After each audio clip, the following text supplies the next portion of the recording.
Quand vous faites du mermaiding et que vous plongez sous l'eau, est-ce qu'il vous arrive de ressentir de l'anxiété? C'est commun. Mais il y a des techniques en yoga qui viennent du pranayama, les techniques de respiration qui peuvent vous aider dans deux phases. Soit la première, la préparation, et la deuxième, être sous l'eau. Je vais vous parler aujourd'hui de la première, donc la préparation.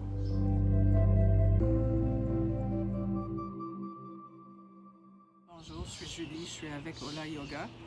Je suis adepte de mermaiding. J'apprends l'apnée, la plongée en apnée, et je suis aussi prof de yoga avec quand même beaucoup d'expérience. Et puis je vais vous dire tout de suite qu'est-ce que j'apporte du yoga à l'apnée et à la plongée en mermaiding. C'est des techniques de respiration simples que je partage avec vous. Surtout si vous ressentez quelquefois l'anxiété avant d'entrer dans l'eau. Il y a aussi l'anxiété qu'on ressent quand on est dans l'eau. Puis ça, c'est vraiment du côté de la plongée en apnée qu'il y a quelque chose qui peut expliquer ça. Je vais peut-être y revenir. Mais pour bien préparer une plongée en apnée ou une plongée en mermaiding, ce qu'il faut surtout, c'est avoir un esprit et un corps très calme, très détendu, le plus détendu possible. Et ça peut prendre jusqu'à 2 minutes de se concentrer sur des techniques de respiration pour atteindre le niveau où on sent qu'on peut plonger sans anxiété. Donc, la première technique de respiration, c'est la respiration en 3 parties, c'est-à-dire de venir respirer à partir du ventre, dans la poitrine ensuite, et puis ensuite au niveau des clavicules et des épaules.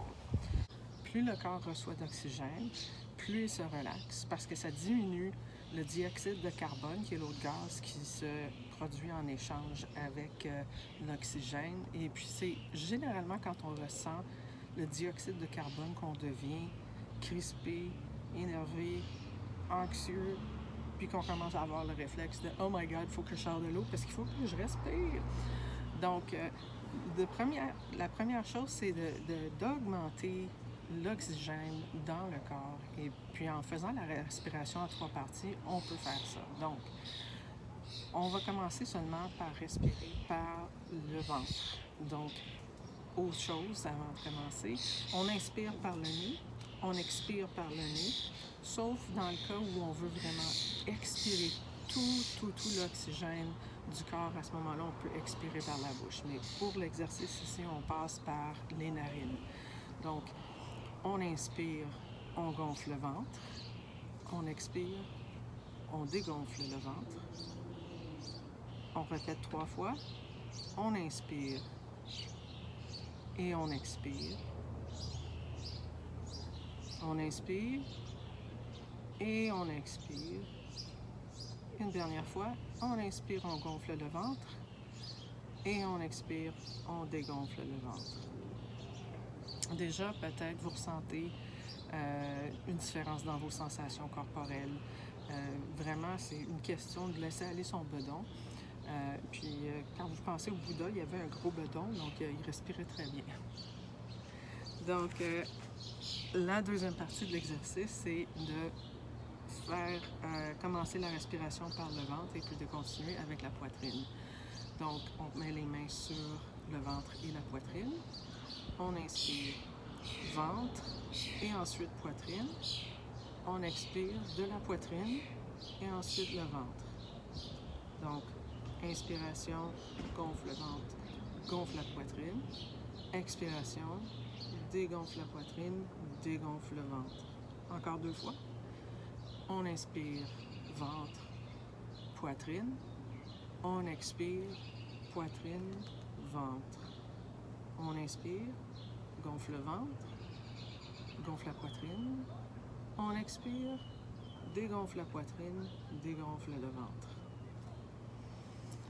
Ensuite, on passe à y aller avec la 3e partie, c'est-à-dire les clavicules, les épaules. On va surtout se concentrer plutôt sur les clavicules. Donc, pour les mains, on les remet sur le ventre et sur la poitrine, vu que les clavicules sont juste ici. Donc, on inspire, on gonfle le ventre, on gonfle la poitrine, on gonfle les clavicules, on expire, On dégonfle les clavicules, la poitrine et le ventre. Encore 3 fois. On inspire. Ventre, poitrine, clavicule. On expire, clavicule, poitrine, ventre. On inspire, gonfle le ventre, gonfle la poitrine, gonfle les clavicules.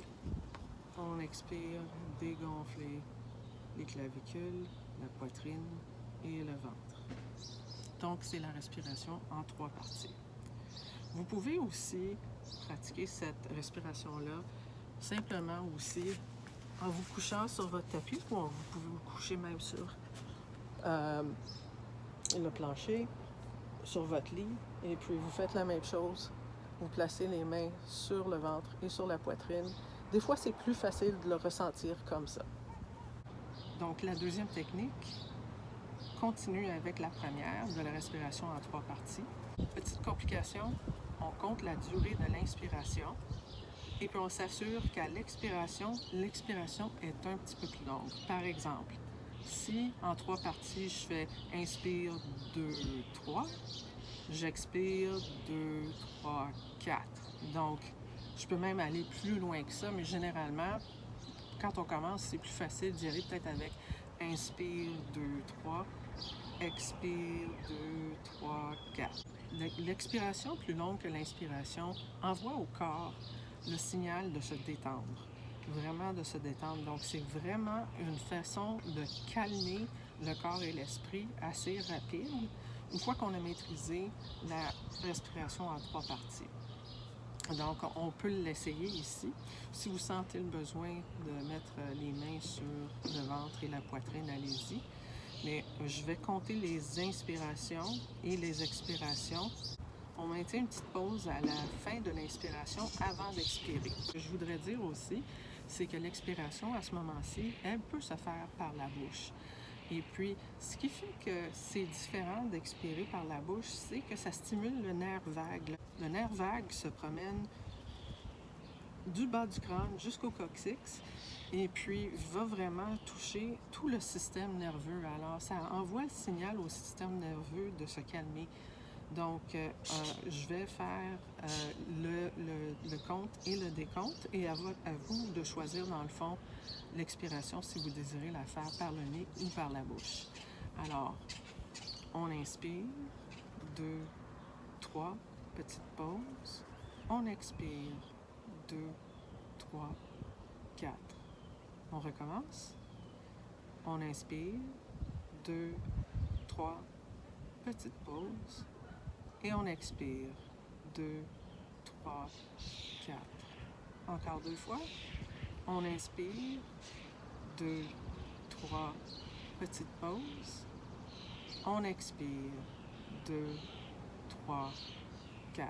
Une dernière fois, vous pouvez en profiter pour expirer par la bouche. On inspire, 2, 3, et on expire. Ça fait un peu le son d'une vague qui arrive sur la plage, moi je trouve en tout cas.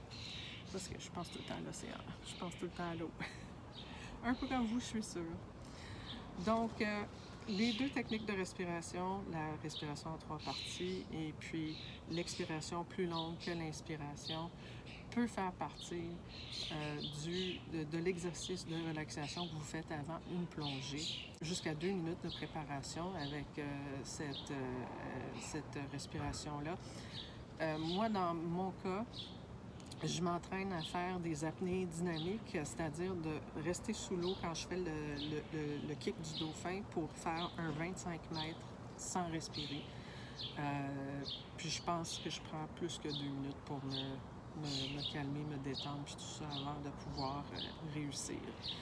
Pour moi, c'est difficile de garder mon souffle pendant 25 mètres.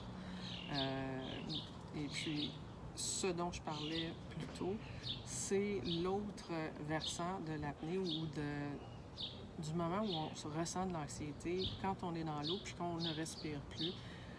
L'anxiété remonte. Alors, dans ce cas-là, je vous recommande vraiment de prendre un cours de plongée en apnée si c'est possible pour vous.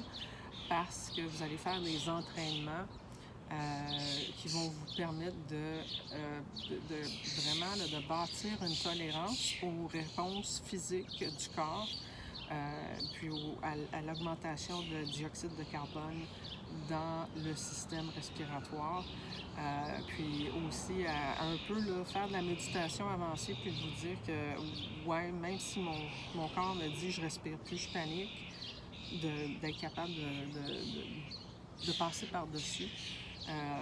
Puis, puisqu'on ne peut pas respirer, on peut par contre penser à l'exercice de respiration, visualiser comment vous vous sentiez avant l'exercice de respiration et après, voir s'il y a eu une détente et puis essayer de focuser là-dessus quand vous êtes en apnée dans l'eau.